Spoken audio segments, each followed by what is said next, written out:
चुनी ठाकुर जी ने। पहले 7 दिना में भक्त प्रकट होंगे, फिर 7वें दिना ठाकुर जी प्रकट होंगे। पहले सारी सिक्योरिटी पहुंचेगी तब प्रधानमंत्री जी आएंगे।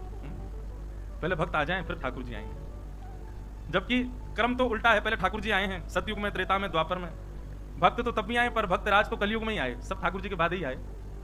पर ये आचार्य चरण की तिथि भी कितनी सुंदर संकेत कर रही है, पहले भक्त प्रकट होंगे फिर ठाकुर जी। ठाकुर जी कह रहे हैं पहले मैं प्रकट हो जाऊंगा, बाद में भक्त प्रकट होंगे, मुझको पलना कौन झुलाएगा। तो पहले भक्तन को प्रकट करो, 7 दिन के उत्सव में फिर मैं आऊंगा। तो 7वें दिन कथा का जिस दिन विश्राम है उस दिन जन्माष्टमी, और उस दिन कथा सुबह होगी, समय हम बता देंगे। तो आप सब लोग भी सुबह कथा श्रवण करना और फिर अपने अपने घर जाकर के बढ़िया व्यवस्थाएं करना। रात्रि में लाल जी का मंगलमय उत्सव होगा। महाराज जी इतनी प्रसन्नताएं हैं चित्त में कि मैं क्या क्या बताऊं। परम पूजनीय प्रातः स्मरणीय सब संतों की कृपा दास पर सहज ही है, ये मेरे लिए सौभाग्य की बात है। परंतु हमारे पूज्य श्री मलुकपीठ वाले महाराज जी की बहुत कृपा है। हमारे गायत्री गुरु महाराज जी हैं, जनेऊ संस्कार महाराज जी ने ही किया था, दीक्षा गुरु पूज्य पिताजी। परंतु पूज्य श्री महाराज जी, मलुकपीठ वाले महाराज जी, उनका स्नेह ऐसा है जैसे मातृवत, जैसे माँ अपने बालक को लाड़ करती है, ऐसे महाराज जी प्रेम करते हैं, स्नेह देते हैं। अभी हम पंढरपुर से आ रहे हैं, सीधे विठल भगवान के चरणों से छूटे और श्री गोविंद देव जी के चरण में अटके। भक्त का जीवन ऐसे ही होना चाहिए। हमारी गति यहां से वहां नहीं हो, लाल जी के चरण से लाल जी के चरण में ही हो, और कहीं नहीं हो। तो महाराज जी पंढरपुर में इतना सुंदर भाव है कि वहां रुक्मणी जी को तो सब पिताजी मानते हैं और श्री विठल भगवान को सब माऊली कहते हैं, मैया कहते हैं, ये हमारी मैया है। और वहां महाराज जी भाव भी ऐसा ही है कि श्री पंडरीनाथ भगवान आप जो मांगोगे सब देंगे, लेकिन पंडरीनाथ भगवान के बाद आपको रुक्मणी जी का दर्शन करना है। तो रुक्मणी जी क्या करती हैं? ठाकुर जी ने तो सब दे दिया, पर रुक्मणी जी चुनती हैं, जो योग्य होगा वही रहने देंगी, बाकी रख लेंगे। पिता यही करता है। माँ तो बालक में लाड़ में आकर के माँ बालक को सब दे देती है, पर पिता योग्य वस्तु का ध्यान रखता है, नहीं ये नहीं ये, ये नहीं ये। तो ऐसा रुक्मणी जी का वहां पर भाव है। तो फिर किसी वैष्णव ने कहा हम श्री पंडरीनाथ जी के दर्शन करें, रुक्मणी जी करें ही नहीं, तो ठाकुर जी ने सब दे दिया, अब रुक्मणी जी कुछ लेंगे ही नहीं। तो वहां का भाव ऐसा है कि अगर बिना रुक्मणी जी को प्रणाम किए गए तो बाहर द्वार पर जय विजय सब ले लेंगे।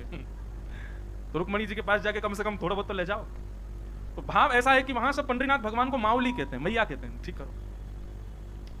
ऐसी हमारे वृंदावन की अगर मराठी भाषा में कहें तो हमारे वृंदावन के और हम ब्रजवासी के अति प्रिय पूज्य महाराज जी हैं, पर मेरी माऊली है महाराज जी, हमारी तो मैया है। और ये भाव इतना क्यों आया? व्यासपीठ पर बैठते ही प्रथम भागवत की कथा जब द्वारिका में हुई, आज से 9 वर्ष पूर्व, महाराज जी की तब से ही इच्छा थी कि आप भक्तमाल कब करो। महाराज जी ने 2 बार हमारे आचार्य उत्सव में भी कथा की। महाराज जी का तब भी भाव था कि हमारी बहुत इच्छा है कि इंद्रेश जी एक बार भक्तमाल करें। जब कभी भी महाराज जी के साथ बैठने का अवसर मिला तो महाराज जी कहते ही थे आपकी वाणी में भक्तमाल जी होनी चाहिए। मैंने महाराज जी देखो कब योग बने।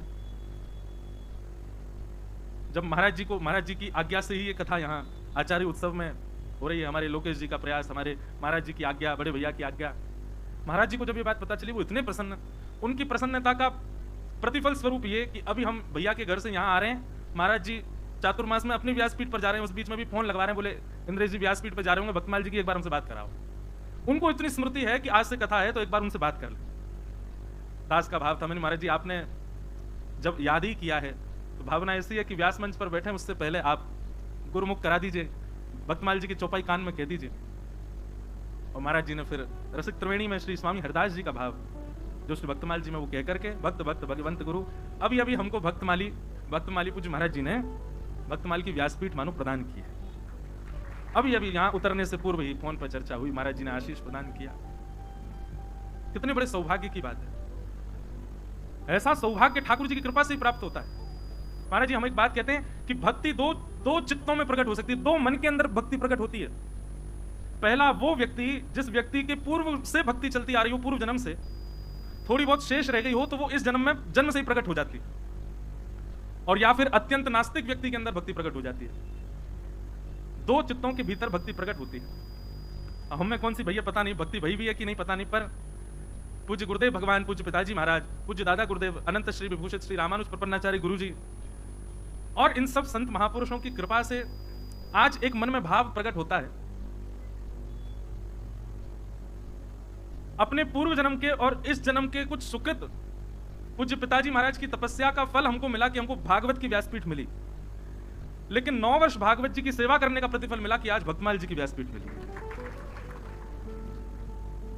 यही बात जब भरत जी महाराज पहुंचते हैं तो भरद्वाज ऋषि कहते हैं भरत जी को देख करके कि अनंत जन्मों के भजन का फल मिला कि मुझे राम जी के दर्शन हुए, और मुझे राम जी के दर्शन का फल मिला कि आज मुझे भरतलाल जी के दर्शन हुए। बंधुओं, ये भागवत जी की सेवा का आज हमको फल प्राप्त हो रहा है कि हम भक्तमाल जी की कथा कह रहे हैं। बहुत बड़े सौभाग्य की बात है। मेरा मन तो कर रहा है मैं खूब नाचूं, पर मेरे बटका आप लोग नाच लेना, हम कथा ही सुना दें। अभी ऐसे श्री भक्तमाल जी की गाथा आप सबके मध्य कहने सुनने का अवसर मिल रहा है। अनंत कृपा है ठाकुर जी की।